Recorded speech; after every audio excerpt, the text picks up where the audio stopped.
ብልጽግና እጩ ባላቀረበባቸው ክልሎች የግል ተወዳዳሪዎችን ጨምሮ ተፎካካሪዎች አሸነፉም። የኢትዮጵያ ብሔራዊ ምርጫ ቦርድ ሰኔ 10 2018 ዓ.ም ለአራተኛ ጊዜ ያጸደቀው የምርጫ ውጤቶች ይፋ ሲያደርግ ጠቅላይ ሚኒስትሩን ጨምሮ ገዢው ፓርቲ ብልጽግና አብዛኞቹ መቀመጫዎች አሸንፈዋል። ቦርዱ በሰባተኛው ጠቅላላ ምርጫ አዲስ አበባን ጨምሮ 40 የህዝብ ተወካዮች ምክር ቤት እና 35 ለክልል ምክር ቤት አሸናፊዎች ይፋ አድርጓል። በኦሮሚያ ክልል ጎማ ሁለት ምርጫ ክልል የተወዳደሩ ጠቅላይ ሚኒስትር አብይ አህመድ 97.5% በላይ ድምፅ በማግኘት አሸንፈዋል። ከእሳቸው ጋር የኢትዮጵያ ዜጎች ለማህበራዊ ፍትህ የዜማና የነጻነትና እኩልነት ፓርቲ አፓጮች ተወዳድረው ነበር።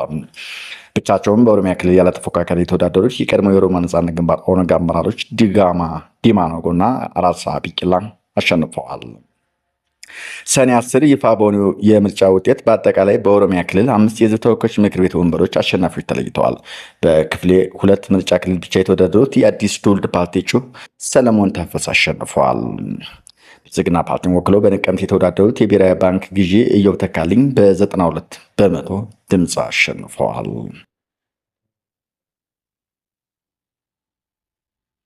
የአሜሪካንና የኢራን ጦርነት ያስቆማል የተባለ ስምምነት ምን ይዟል? የአሜሪካ ባለስልጣናት ሀገራቸው ከኢራን ጋር ከመግባባት በላይ የደረሰችው ሰነድ ይፋ አድርገዋል። ስምምነቱ የሆርሙዝ ወሽመጥ እንዲከፈት ስለሚያደርግ እንዲሁም 4 ወራት የሚሞላውን የሁለቱን ሀገር ጦርነት ያስቆማል የሚል እምነት አሳድረዋል። የትራምፕ አስተዳደር ባለ 14 ነጥብ ስምምነት በአፈጻጸም የተመሰረተ መሆኑን ተናግረው ኢራን ልትጠቀም የምትችለው ስምምነት የምታከብር ከሆነ ብቻ ነው ብለዋል። ፕሬዚዳንት ዶናልድ ትራምፕ በቡድን 7 ጉባኤ ላይ ስምምነቱን ሲፈርሙ የአራት ፕሬዚዳንት ፊርማቸው መኖራቸውን ቴህራን አስታውቃለች። በሁለቱም ግንባሮች ጦርነትን ማቆም የስምምነቱ የመጀመሪያ አንቀጽ አሜሪካን፣ ኢራን እንዲሁም ሀገሮቻቸው ወታደራዊ ዘመቻዎችን አሁኑና በቋሚነት ሊባኖስን ጨምሮ በሁሉም ግንባሮች ያቆማሉ ይላል። ከአሜሪካ አንጻር ትራምፕ የእስራኤል ጦር በሄዝቦላ ላይ የሚያካሄደውን ዘመቻ ካሌ አላቾክስ ጋር እየጨመረ የመጣ ሲሆን ከኢራን ጋር ያለው ስምምነት ያበላሻል ብለው ይሰጋሉ። ቴህራን በበኩሏ በተደጋጋሚ በስምምነት ውስጥ ሊባኖስ መካተቷን በማንሳት እርሱ እንዲከበር ጠይቃለች። የእስራኤል ወታደሮች በሊባኖስ መቀጠሉ የመግባቢያ ሰነዱ ጥሰትን የሚያመላክት ሲሆን አስፈላጊ እርምጃዎች ይወስዳሉ ሲል የኢራን የውጭ ጉዳይ ሚኒስትር ቃል አቀባይ ረቡዕ ዕለት ተናግረዋል። ዘገባው የቢቢሲ ነው። የአሜሪካ የጣለችው እገዳም ታነሳለች። መግቢያ ሰነዱ ከተፈረመ በኋላ አሜሪካ የባህር ኃይል በኢራን ወደቦች የጣለውን እገዳ ማንኛውም ኮከት ወይም እንቅፋት ማስወገድ እንደሚጀምር 4 ነጥብ ያስረዳል። የስምምነቱ አካል እንደሚያመላክተው ስምምነቱ ሲፈረም ኢራን የንግድ መርከቦችን በሆርሙዝ የባህር ወሽመጥ ውስጥ ያለምንም ክፍያ በሰላም እንዲያልፉ የተቻላትን ሁሉ ለማድረግ ዝግጅት ታደርጋለች። ይህ ጦርነት ከተጀመረበትና የሆርሙዝ የባህር ወሽመጥ ከተዘጋበት ጊዜ ጀምሮ አሜሪካ በይፋ ስትናገር የነበረው ግብ ሲሆን ይህም የዓለም ነዳጅን ዋጋ እንዲጨምር አድርጎ ነበረ። ለኢራን መልሶ ግንባታ ገንዘብ የስምምነቱ 6ኛ ነጥብ እንደሚያሳየው አሜሪካና ቀጠናዊ አጋሮች ቢያንስ $300 ቢሊዮን የሚያወጣ ለኢራን መልሶ ግንባታና የምጣኔ ሀብት ልማት የሚያገለግል ግልጽ በጋራ ስምምነት የተዘበት እቅድ ይዘጋጃል። ማዕቀቦች ያበቃሉ። አሜሪካ በኢራንና ላይ የጣለችው የማንኛውም የኢኮኖሚ ማዕቀብ ተቋርጣለች። ይህም በተባበሩት መንግስታት የጸጥታው ምክር ቤት ውሳኔ ውስጥ የተካተቱና አሜሪካ ብቻዋን ተግባራዊ ያደርጋቸው ውሳኔዎችን ያካትታል። የኒውክሌር ጦር መሳሪያዎች አይኖሩም። ኢራን የኒውክሌር ጦር መሳሪያ ላለመግዛት ወይም እንደማይኖራት ተስማምታለች። ሁለቱም ወገኖች ቴህራን አስቀድሞ ባላት የበለጸገ ዩራኒየም ላይ ለመደራደር ተስማምተዋል። የተባለው ዩራኒየም የማስተዳደሩ መንገድ ግን ግልጽ አይደለም። ሰነዱ በቀጣዩ ውይይቶች ይህን በጋራ ስምምነት እንደሚያደርስበት ይጠቀሳል። የኒውክሌር ፕሮግራም አሜሪካና ኢራን የኒውክሌር ጉዳዩን ለአሁኑ ባለበት ለማቆየት ተስማምተዋል።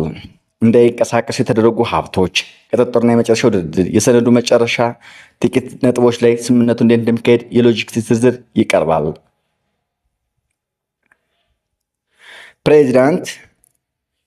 ፕሬዚዳንት ትራምፕ የህዳሴው ግድብ ጉዳይ ቅድሚያ ሰጠው እንደሚመለከቱ ተናገሩ። የአሜሪካው ፕሬዚዳንት ዶናልድ ትራምፕ በህዳሴው ግድብ ዙሪያ ግብጽ ከኢትዮጵያ የገባችውን አለመግባባት ቅድሚያ ሰጠው እንደሚመለከቱትና ፍትሃዊ የሆነ መፍትሄ እንደሚፈልጉ ተናገሩ።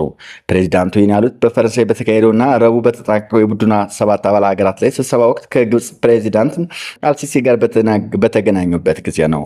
አሜሪካን ጨምሮ ፈረንሳይ፣ ዩናይትድ ኪንግደም፣ ጀርመን፣ ጃፓን፣ ጣሊያንና ካናዳ አባል በሆኑበት እንዲሁም የአውሮፓ ህብረት በተካተተበት የበለጸጉ ሀገራት ስብስብ በሆነው የቡድን 7 ጉባኤ ላይ ከአፍሪካ የግብጽና የኬንያ መሪ ተሳትፈዋል። በዚህ ጉባኤ አጋጣሚ ትራምፕ ከአልሲሲ ጋር በጋዜጠኞች ፊት ባደረጉት ውይይት በኢትዮጵያ የተገነባው ታላቁ የህዳሴ ግድብ በግብጽ ላይ ችግር እየፈጠረ እንደሆነ አውቃለሁ ብለዋል። ኢትዮጵያ በአባይ ወንዝ ላይ የህዳሴ ግድብ ከጀመረች ጊዜ አንስቶ ከሱዳንና ከግብጽ ጋር አለመግባባት ውስጥ ቆይታለች። ግብጽ፣ ኢትዮጵያና ሱዳን ለ14 ዓመታት በአባይ ወንዝ ጉዳይ ላይ ከስምምነት ለመድረስ ሲደራደሩ የነበረ ቢሆንም ሶስቱም ሀገራት የሚያስማማ ሁሉን አቀፍ መግባባት ላይ መድረስ አልተቻለም። ኢትዮጵያ በ2017 ዓ.ም መጨረሻ ላይ አጠናቃ ያስመረቀችው ታላቁ የህዳሴ ግድብ ከ5000 ሜጋዋት በላይ የኤሌክትሪክ ኃይል ያመነጫል።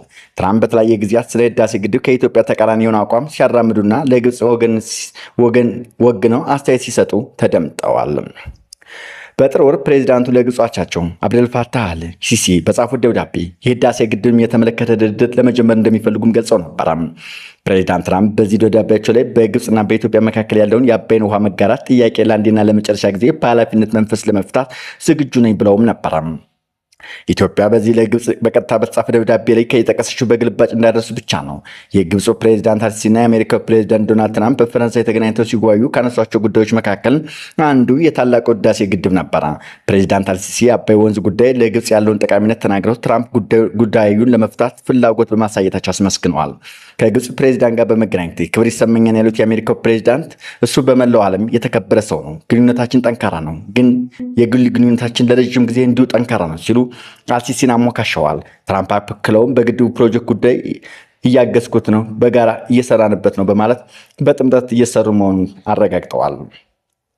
ኢትዮጵያ ፍትሐዊ ባልሆነ መንገድ ነው ግብጽና ግድቡን ጉዳይ እያስተናገደች ያለችው ያሉት ትራምፕ ከግብጽ ጋር ከአባይ ባሻገር በንግድ ጉዳዮች አብረው እንደሚሰሩ ቢቢሲ ጠቅሷል።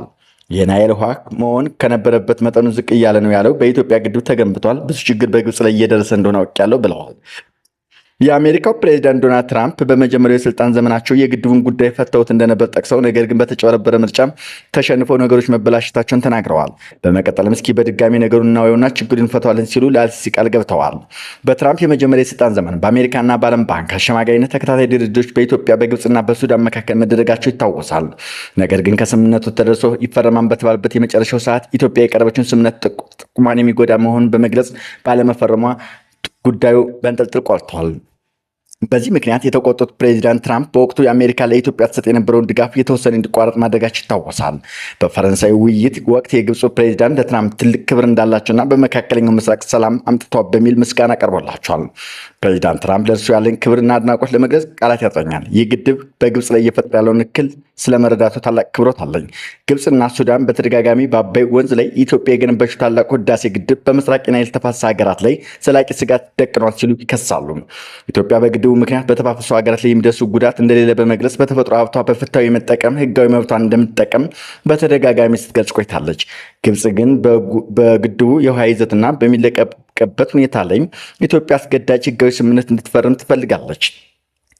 የአሜሪካው ፕሬዚዳንት ዶናልድ ትራምፕ ዳግም ወደ ስልጣን ከመጡ በኋላ ለሀገራቸው የግድቡን ግንባታ በገንዘብ ደግፋለች ብለው የተናገሩት ቢሆንም ኢትዮጵያ ግን ከዜጎቻቸው ውጭ የማን ገንዘብ በግድቡ ላይ አልዋለም ስትል አስተባብላለች።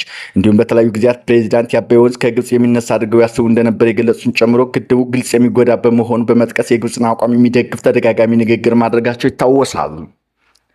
ከ5 ቢሊዮን ዶላር በላይ ወጪ ተደርጎ ግንባታው የተካሄደው የህዳሴ ግድብ 1.78 ኪሎ ሜትር የተዘረጋ ሲሆን 145 ሜትር ከፍታ አለው።